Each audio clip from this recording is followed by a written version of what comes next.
तुम्हें किस नाम से पुकारूं? तुम सबसे अलग हो। अलग इसलिए क्योंकि तुमसे मुलाकात सिर्फ रात में ही हो सकती है, वह भी पूरी दुनिया के सो जाने के बाद। वैसे भी जागती आंखों से सपने देखना बेवकूफ़ी समझा जाता है। तुमसे रात को न जाने कितनी बार मैंने बातें की, मिला जो नहीं पा सकी, चाहते कसक किसी अपने को खो देना। जिंदगी के तमाम उतार चढ़ावों के तुम कितनी बार साक्षी बने हो। कितनी बार तो तुमने बीते लम्हों को फ्लैशबैक की तरह मेरी आंखों में उतारा है। बहुत बार कल्पना को हकीकत में भी बदला है। बहुत आँख मिचौली करते रहे हो तुम मेरे साथ। पर सच कहूँ, मेरी सुनी अकेली रातों में आना, जब पलंग पर अकेलेपन को ओढ़े मैं अपने दर्द को उसके पायतों के नीचे रख उससे दूर होने की नाकामयाब कोशिश करते हुए आंखें मूंद लेती हूँ, तुम चले आते हो। मुझे तब बहुत अच्छा लगता है। मुझे अच्छा लगता है जब तुम मेरी पलकों पर आकर धीरे से ठहर जाते हो, मेरी आंखों को इंद्रधनुषी रंगों से भर मुझसे कहते हो, जी लो, तुम भी जिंदगी बटोर लो खुशियाँ। आखिर तुम्हें भी हक है जिंदगी जीने का, तुम्हें भी हक है सपने देखने का। सोचा कि तुम जो रातों को मुझे हर सुबह नए दिन की शुरुआत करने के लिए एक उमंग, एक चाहत से भर जाते हो, उसके लिए धन्यवाद कहने के लिए तुम एक खत लिखूं और लिख डालूं उसमें अपने मन की सारी बातें।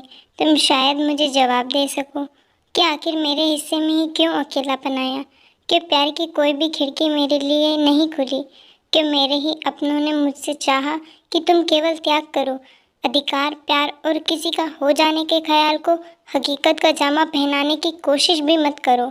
क्या हुआ अगर तुम अपने भाई, बहन, माँ और पिता के लिए अपना जीवन होम करने की छोटी सी कुर्बानी दे रही हो? बस यही पूछना है तुमसे कि मुझे त्याग की देवी बनाने वालों ने आखिर मेरा मन पढ़ने की ज़रूरत क्यों नहीं समझी? बताओगे ना मुझे? क्या मेरे सपने सच होंगे?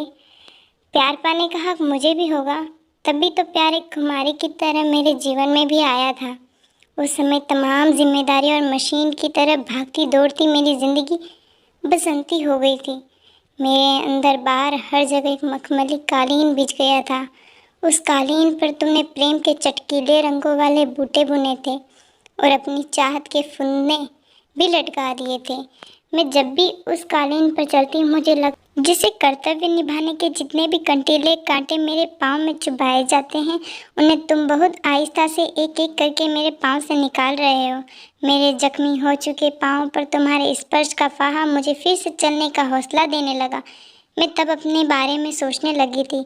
तुम मेरे जीवन में अचानक ही चले आए थे, मानो तपते हुए रेगिस्तान में बारिश की झड़ी लग गई हो।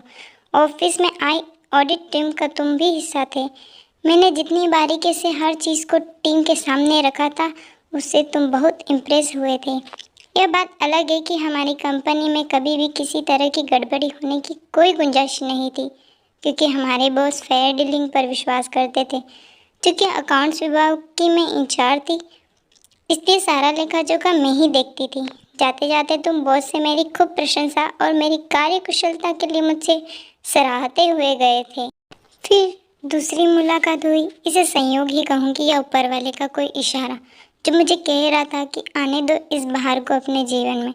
पतझड़ का मौसम अब जाने को है। मेरी बुआ की ननद की शादी थी। माँ तो नहीं चाहती थी कि मैं जाऊँ, क्योंकि मुझे देखते ही लोग पूछने लगते थे कि मिसेस त्रिवेदी कोमल की शादी कब कर रही हैं? अब तो 30 की हो चली हैं। माँ के पास इसका कोई जवाब नहीं होता था। क्या कहती कि बेटी की शादी इसलिए नहीं कर सकती क्योंकि वही हमारा एकमात्र सहारा है, वही तो पैसा कमाने की मशीन है, इसलिए वह मुझे किसी भी समारोह में ले जाने से बचती। पर बुआ ठहरी जिद्दी और दबंग। पापा तक उनसे डरते थे। फिर माँ की क्या मजाल थी, उन्हें मुझे साथ ले जाना पड़ा। बुआ की मैं हमेशा से लाडली रही हूँ, इसलिए जब भी किसी योग्य लड़के को देखती तुरंत रिश्ता भिजवा देती। धीरे धीरे वह जान गई कि उनके भाई भाभी अपने स्वार्थ के चलते मेरा ब्याह नहीं होने देंगे। तुम बुआ की ननद के देवर थे, बुआ को पसंद आ गए थे। शादी में हम मिले तो हैरान रह गए। बुआ को यह जानकर खुशी हुई कि हम पहले से एक दूसरे को जानते हैं। चाहे हमारी मुलाकात औपचारिक थी ही ऑडिट के दौरान, फिर भी वह किसी न किसी बहाने से मुझे तुम्हारे पास भेजती। हमने एक दूसरे को फ़ोन नंबर दिए, फिर व्हाट्सएप चैट से लेकर फेसबुक और इंस्टाग्राम पर भी हम एक दूसरे से जुड़ गए। तुमसे हुई कुछ मुलाकातों में ही मैंने जान लिया था कि तुम में प्यार का सागर हिलोरे लेता है। तुम मुझे जितना प्यार देते हो, तुम्हारे अंदर उतना प्यार समा जाता है। मुझे ऐसे ही प्यार की ज़रूरत थी जो मेरे शुष्क जीवन में वर्षा की अमृत बूंदें बरसा सके। तुम्हारी बाहों में मैं घर की सारी परेशानी भूल जाती थी। वो जोर शोर से हमारे विवाह की बात उठाने लगी। उन्होंने पापा और माँ से यह तक कह दिया था कि कोमल की शादी का सारा खर्च वह उठाएंगी, बस उसे अपने जंजाल से मुक्त करो। माँ पापा ने लाख बहाने बनाए, बहन से पैसा कैसे ले सकते हैं, लोग क्या कहेंगे, न जाने क्या क्या, पर बुआ अड़ गई थी और तुम भी उनके साथ थे। तुमने साफ कह दिया था कि शादी साधारण ढंग से मंदिर में होगी, कोई दान दहेज नहीं लिया जाएगा। माँ पापा को हथियार डालने पड़े। मैं खुश थी, तुम खुश थे। ब्याह का दिन तय हो गया। मैं दुल्हन बनी मंदिर में तुम्हारे आने की प्रतीक्षा कर रही थी। दूल्हे के रूप में तुम्हारी कल्पना कर रही थी। बुआ मुस्तैदी थे, सारा काम संभाल रही थी। माँ पापा एक तरफ थे, जैसे चाह रहे हो कि यह शादी न हो। क्या कोई माता पिता ऐसा सोच सकते हैं? उनके मन की आवाज़ थी या मुझे आशीर्वाद न देने की जिद, पता नहीं।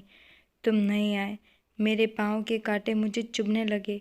मेरे आंसू मेरे अरमानों को भिगोकर उनमें सिलन पैदा करने लगे। तुम्हारी कार का एक्सीडेंट हो गया था, कोई नहीं बचा था। उस हादसे में बची रह गई थी सिर्फ मैं। टूटी हुई बसंत आने के इंतजार में, तुम्हारे प्यार में पूरी तरह से भीगने की चाह में। क्या मुझे माँ पापा की बद्दुआ लग गई थी? मैं फिर से नितांत अकेली हो गई थी। जिम्मेदारियों की चुभन अभी भी मेरे शरीर के साथ लिपटी हुई है। डियर ख्वाब, मेरे पास तुम्हारा कोई पता नहीं है, इसलिए आज रात जब तुम आओगे तो मैं यह खत तुम्हें दे दूँगी, या फिर अपने सिरहाने कुछ इस तरह रख दूँगी कि तुम्हारी नज़र पड़ जाए। हाँ, शायद वही ज़्यादा ठीक रहेगा। कुछ अलग हटकर करना मेरी आदत जो है। नाना, तभी मत पढ़ने लग जाना। सुबह जब तुम एकदम रिलैक्स हो और काम पर न जाने का कोई तनाव नहीं हो, तब तुम इसे आराम से पढ़ना। मैं नहीं चाहती कि रात को तुम इसे पढ़ो, वरना मेरी मूंदी पलकों को कौन सहलाएगा? कौन मेरे प्यार की यादों को मेरी आँखों में भर लंबी रातों में सपनों को भरेगा?